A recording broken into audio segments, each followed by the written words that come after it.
राजा हत्याकांड से जुड़ी एक बड़ी खबर आपको दे दें। सोनम समेत सभी आरोपियों की आज कोर्ट में पेशी होने वाली है। सभी 5 आरोपियों को शिलांग कोर्ट में पेश किया जाएगा। पुलिस आगे की पूछताछ के लिए रिमांड बढ़ाने की आज मांग करेगी। रिमांड के दौरान आरोपियों ने हत्या की बात कबूल ली है। बेहद बड़ा कबूलनामा सभी आरोपियों ने किया है। 5 ही आरोपियों ने हत्याकांड की बात को कबूल लिया है, लेकिन मास्टरमाइंड कौन था और मोटिव क्या था, ये 2 ऐसे पहलू जो अभी तक नहीं पता लग पाए हैं। इसी को लेकर अभी और पूछताछ की जानी है। अभी सभी आरोपियों से अलग अलग पूछताछ की गई है, लेकिन सबके स्टेटमेंट्स भी अलग आए।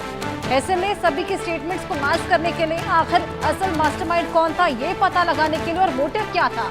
क्योंकि देखिए किस तरीके से हत्याकांड को अंजाम दिया गया, कहां पर दिया गया और सीन को रिक्रिएट भी कर लिया गया है। क्या हथियार का इस्तेमाल किया गया था और कब से ये प्लानिंग चल रही थी, कौन कौन शामिल था, ये तमाम चीजें अभी तक पता लग पाई हैं। लेकिन मोटिव क्या था, ये बेहद बड़ा सवाल और अभी तक ये नहीं पता लगा।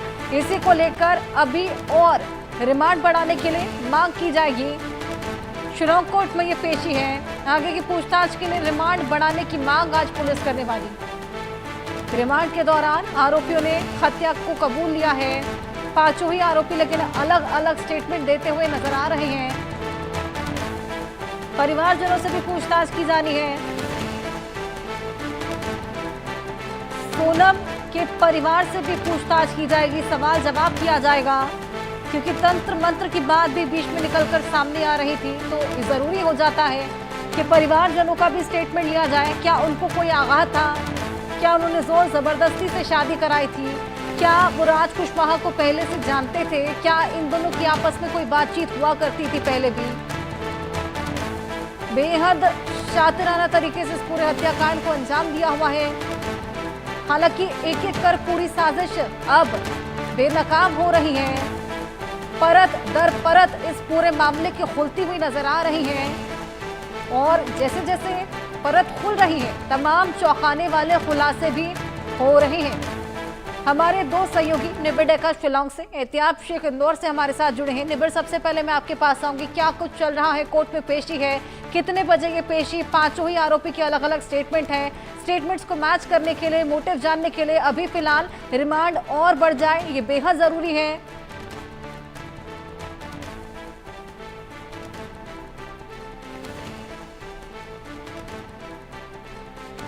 चलिए निबिर से संपर्क बनाने की कोशिश करेंगे। टेक्निकल ग्लिच के चलते उन तक आवाज नहीं पहुंच रही। एहतियाब मैं आपके पास आऊंगी।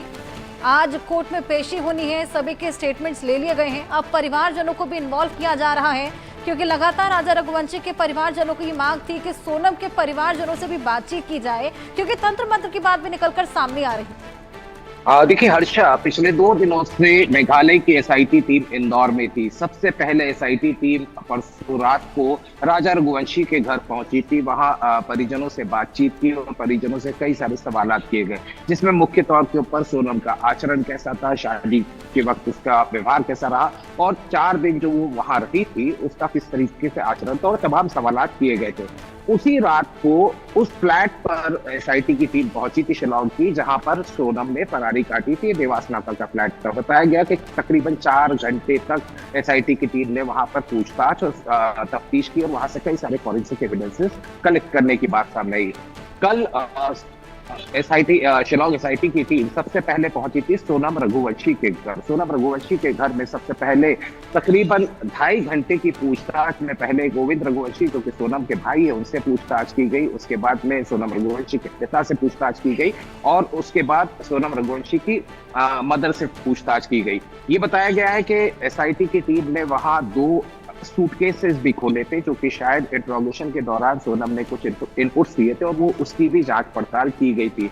लगातार 2.5 घंटे तक वहां पूछताछ की गई। साथ ही साथ सोनम रघुवंशी के पिता का जो गोडाउन है, उसके भाई का जो गोडाउन है, वहां भी एसआईटी की टीम गई थी। वहां जहां राज कुशवाहा काम करता था, उसी गोदाम में वहां के जो एम्प्लॉइज हैं उनसे बातचीत की और पूछताछ की गई। साथ ही जो शोरूम था प्लाईवुड का इनका, वहां भी टीम पहुंची थी और लगातार पूछताछ वहां भी की गई। एसआईटी की टीम उसके बाद गई राज कुशवाहा के घर। मुख्य आरोपी जो कंस्पिरेटर सोनम के साथ में है, उसके घर भी पहुंची थी और वहां पहुंचने के में सबसे बड़ी जो इम्पोर्टेंट पार्ट थी कि गोविंद रघुवंशी भी एसआईटी की टीम के साथ और इंदौर क्राइम ब्रांच की टीम के साथ राज कुशवाहा के घर पर गया था। वहां भी काफी देर तक परिजनों से पूछताछ की गई। बताया जा रहा है कि कुछ एविडेंसेस और कुछ पॉइंट्स थे जो कि एसआईटी टीम ने कलेक्ट किए। कयास ये लगाए जा रहे थे कि इन आरोपियों को इंदौर लाया जाएगा, लेकिन चूंकि उनकी रिमांड खत्म हो रही है, अब लिहाजा इस मामले के अंदर शिलांग कोर्ट के अंदर आज हो सकता है कि निश्चित रूप से ये कहा जाए कि जिस तरीके से लगातार बयान बदल रहे हैं सभी आरोपी, कहीं ना कहीं मेघालय पुलिस अब कोर्ट के अंदर इस बात की रिक्वेस्ट करता हुआ नजर आएगा कि रिमांड बढ़ाई जाए। हालांकि कुछ ही देर में ये भी क्लियरिटी आ जाएगी, लेकिन हर्षा मोस्ट इंपॉर्टेंटली यहाँ जितनी भी पूछताछ की जानी थी, काफी हद तक पूछताछ की गई। वहां उस इलाके के अंदर भी गए जहां पर इन लोगों ने षड्यंत्र किया था, जहां बैठकर उन्होंने प्लानिंग की थी। तो एसआईटी की टीम पिछले 2 दिन से लगातार इंदौर के अंदर पूछताछ कर रही है। रिक्रिएट भी किया गया था और तमाम ऐसी परतें हैं जो खुलती हुई नजर आ रही है। इसी बीच एक और अपडेट सामने आया है, राजा रघुवंशी मर्डर केस में नए किरदार की एंट्री हुई।